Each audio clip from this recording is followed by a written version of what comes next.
Hi everyone, my name is Monica Capilla. Welcome to the recipe. Today I'm going to do a miso glazed spicy salmon. I've lived in Dubai since 2006, but I was born and brought up in London. I'm originally of Indian origin. So you quite often see me use things like turmeric, chili, garlic and ginger in quite a lot of my recipes. Today we're just going to do something Southeast Asian inspired. And I just want to tell you how useful it is to store different sorts of miso and pastes in easy to use tubs. So just let's have a look at this. We're actually going to do salmon today. So I've just got 3 fillets of salmon from the fishmonger. These were from Waitrose near us.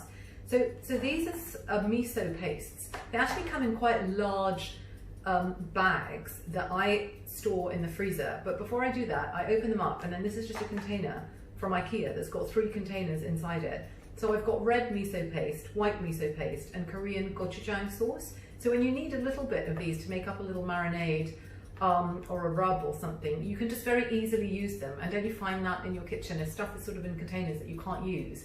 What is the point, basically? So this will encourage you, if you do things like that, this will really encourage you to sort of be able to quickly put things together. So today's recipe for this salmon is going to use the white miso paste. I'm going to use a little bit of red chili. So we've got the salty element from the miso paste, the hot fiery element from the red chili flakes. And if you've got red chili bird's eye, those Thailand red chilies, if you've got red chilies in oil, Indian chilies, use those. I'm just using these red chili flakes. A little bit of sesame oil, some normal oil. When I say normal oil, I actually use grapeseed for everything. If it's not olive oil, I'm using grapeseed. And I think that works much better with Southeast Asian food than any sort of olive oil. The sesame oil will give it a sort of nutty taste, and then a tiny bit of fish sauce as well. So I'm going to mix all of those things together into a quick marinade, and then just use a pastry brush and rub them all over the fish, and then cook this in the air fryer. In terms of what we're going to have this with, I thought we'd go for the tender stemmed broccoli, just really flash quickly stir fried, or again put in the air fryer with a very light marinade, and some mixed mushrooms, and then all set the whole thing on a sort of bowl of brown rice. So stay with us if you'd like to eat this tonight. Okay, so we're just going to make the marinade for our fish. So I'm going to take a generous teaspoon of the white miso paste, put that in my bowl. I'm going to add all the brown sugar, which is kind of roughly, I'd say, a teaspoon. A little bit of spice, so I'm going to be careful with this and use probably just over a quarter, less than half a teaspoon of the spice.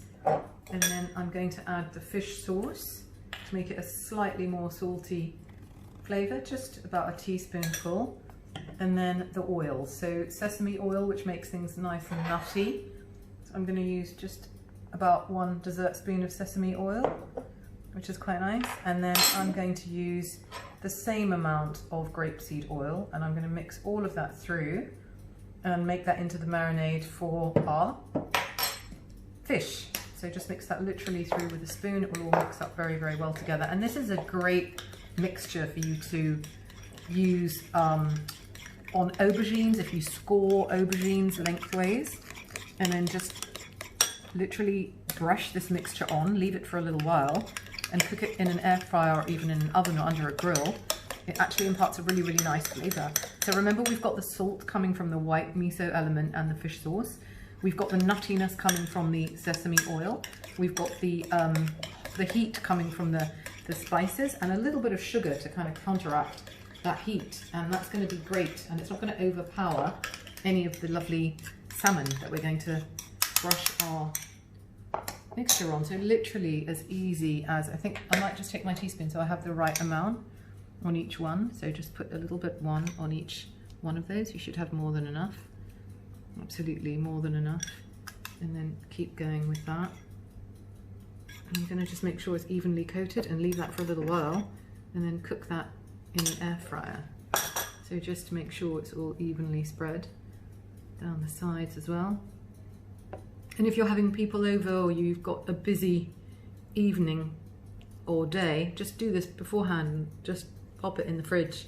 Then all you need to do is bake it, and this is actually really tasty. And you can sort of hopefully see in your mind's eye how nicely this is going to taste with our quickly sauteed broccoli, perhaps with some oyster sauce and chili, and our mushrooms with some garlic and soya sauce all set on a bowl of nice brown rice. So come back to us when it's ready.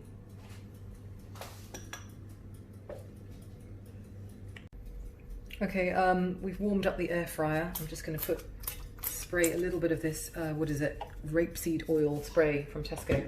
And then I'm going to carefully take each piece of salmon here that we've marinated in our miso salmon marinade and pick it up and actually put it face down onto here, and then when we turn it over it's going to be perfectly cooked. So that's our salmon that we're having, our miso marinade. And we're just going to pop it into our air fryer on air fry, I think, temperature 190, and I reckon after 4 minutes we'll be more than okay to turn that over. Okay, so this is our lovely miso glazed salmon after 4 minutes in the air fryer. And you remember we put it face down with the skin side up. So now what I'm going to do is just turn it over. It's still quite nice and together, to get that skin nice and crispy and get the top sort of finished and cooked, ready for our Southeast Asian bowl of brown rice, flash fried broccolini and some mixed mushrooms. So this is going to go back in, no need for any more oil. It's just going back into the air fryer. That's had 4 minutes. Turn it on, air fry again, 190. Let's take it down to another, I think 3 minutes, and we'll be good to go with that. Okay, so the air fryer's gone off. I'm just gonna, you can come over here and have a look at how nicely our salmon is cooked there. That's important to remember, to put the kind of flesh side down first and then turn it over to crisp up the skin side. And if you just want me to show you sort of what's going on a bit with the skin on the other side, we can maybe turn one of them over. There we are, sort of all nicely done. And then I'm just going to leave that in there till we're ready to dish up our rice and our broccolini and our mushrooms with a wedge or two of lime and a glass of something nice and cold. And you can come back to us, so that will stay warm in there. Very, very quick and easy.